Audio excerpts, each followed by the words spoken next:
I'm Casey Claiborne, and thanks for watching this CrimeWatch YouTube exclusive, where we're taking a look at some of the most talked about crime stories this week around Texas. A Georgetown man accused of murdering a Round Rock teen in 2020 has reached a plea deal with prosecutors that will spare him the death penalty. Raymond Salazar Jr. was sentenced to 35 years in prison for that crime and an unrelated shooting. Fox 7 officer Shannon Ryan has the story. There's no moving forward. Two families frozen in time Monday. Till the end of my days, I'll be paused. As Raymond Salazar Jr. pleaded guilty to killing Adam Hilzer's son. He was such a good person. Yeah.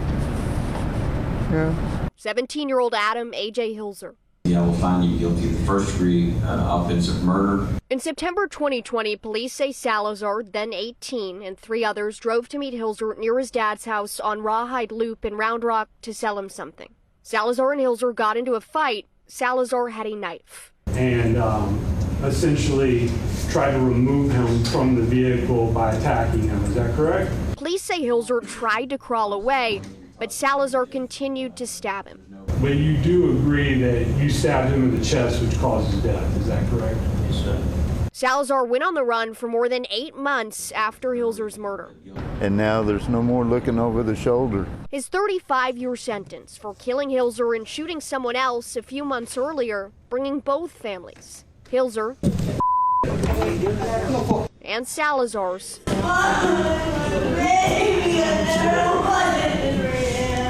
little peace. It's very bittersweet. Shannon Ryan, Fox 7 Austin News. We go to Dripping Springs now, where a man is dead after investigators say he came at Hays County Sheriff's deputies with a knife. Fox 7 Austin's Amanda Ruiz has the story. Neighbors near Victoria Court in Dripping Springs say they got a rude awakening Saturday morning. I woke up to the sound of a helicopter flying low over the house last night. My neighbor came out next door and said he had heard what sounded like gunshots, like about 3 shots, and they were 3 real quick shots. Mike Sheldon lives in the area and says he had no idea what was going on, except that there were a ton of law enforcement on his street around one house. There were police cars, fire department, DPS was here, and a couple of ambulances, and you couldn't really see anything other than they had started taping off the house over there across the street. What Mike and his neighbors heard was the aftermath of a deadly officer-involved shooting. It can happen anywhere. At 10:45 Saturday morning, Hays County Sheriff deputies were called out to the 1300 block of Trinity Hills in Dripping Springs for a disturbance call between a man and a wrecker driver. Deputies then moved down a few blocks to a home on Victoria Court to follow up the investigation when they found 28-year-old John File exiting the home. Officials say File was armed with a knife and rushed at deputies who fired several rounds, striking him. File was taken to the hospital where he died. I'm sure it can happen anywhere. It's the way things are right now. A 78-year-old woman was also hit in the arm by deputy gunfire during that incident. She was taken to the hospital where she is now recovering. If you have any information on this incident, call the Hays County Sheriff's Office. In North Austin, a man exchanges gunfire with police from inside of a restaurant. Now, Austin police have released body camera video from last month's shootout showing what happened. Fox 7 Austin's Shannon Ryan has the details. Body camera video capturing the moment 42-year-old D'Amica Williams opened fire on Austin police. Shots fired, shots fired. Stand by, stand by, stand by. 5 Austin police officers shot back. Don't move. We gotta move, we gotta move. Go. I got no fire. Cease fire, stop. Is everybody okay? Anybody here? Hey, everybody, back up. You move straight out here. Hang on. Hey, are you good? Everybody stop, chill out. It happened on October 23rd at Morisco's Los Hirocos, a North Austin restaurant. About 10 minutes earlier, someone called 911 from an apartment complex down the street. So I went outside to my car, and when I came outside, he got his gun out like he was going to shoot. The caller said they felt threatened. Somebody get that gun. Get that gun. Call EMS up. Nobody's hurt. Call EMS up. EMS is rolling. I got gun secured. Let me guys, back up. Williams was taken to the hospital where he remains in stable condition. Back up. Back up. Give me bodies inside. Check on the bodies inside. He's charged with attempted capital murder for shooting at police and deadly conduct for opening fire near a restaurant patron. Hey, Johnson, open it up. Open the door. Open it up.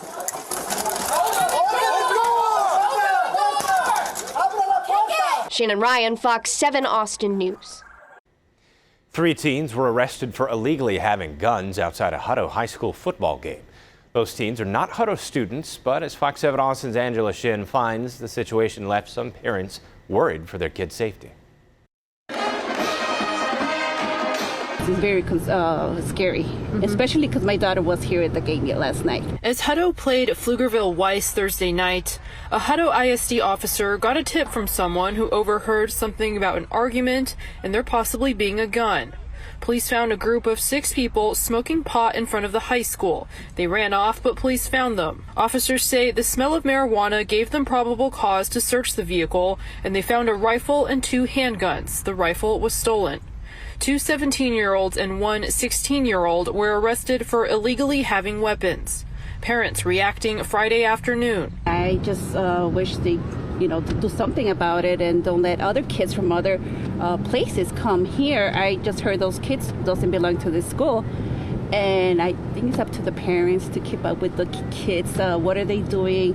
Who are they with? And what are they carrying in their cars? That thought echoed by the Hutto ISD police chief. Know what your kids are doing. Be aware of their social media. Be aware of their friends, who they're hanging out with. As for the motive, we don't know the intentions of the individuals who had those weapons, but what we do know is the potential that could have happened. Hutto Police and Hutto ISD Police say they're prepared, have a presence at games, and regularly train. Thankfully, what we trained for, the outcome mitigated any injuries or loss or acts that could have caused harm to those that came to see the game. And if you see something, say something. No concern is too small. I don't know what was the reason for them to come to the school with guns. I don't even imagine what was in their mind. Thank God nothing happened.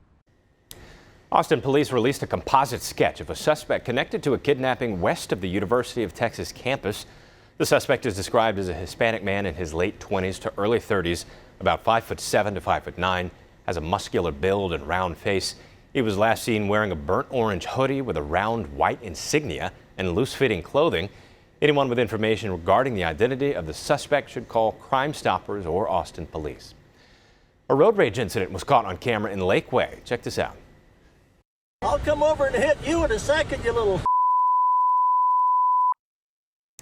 79-year-old Donald Nowak is facing 2 misdemeanor charges after slapping a 17-year-old driver and threatening his sister. Nowak said he didn't approve of the teen's driving. Police say if a driver ever makes you feel unsafe, practice defensive driving and reach out to authorities.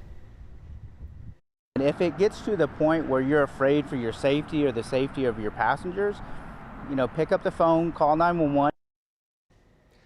Over the phone, Nowak told Fox 7 Austin, quote, "You can't say anything to anyone anymore. Someone was following me. I guess it was a child. I got out of my car and I told them to get off my expletive. If that's the way the world works today, then I guess that's the way the world works." Nowak was cited and released. He says he has an attorney and a court date set. Ending in North Texas now, where a police officer is in the hospital after being shot during a training exercise. According to the officer's family, she was shot in the face during an active shooter drill at an elementary school.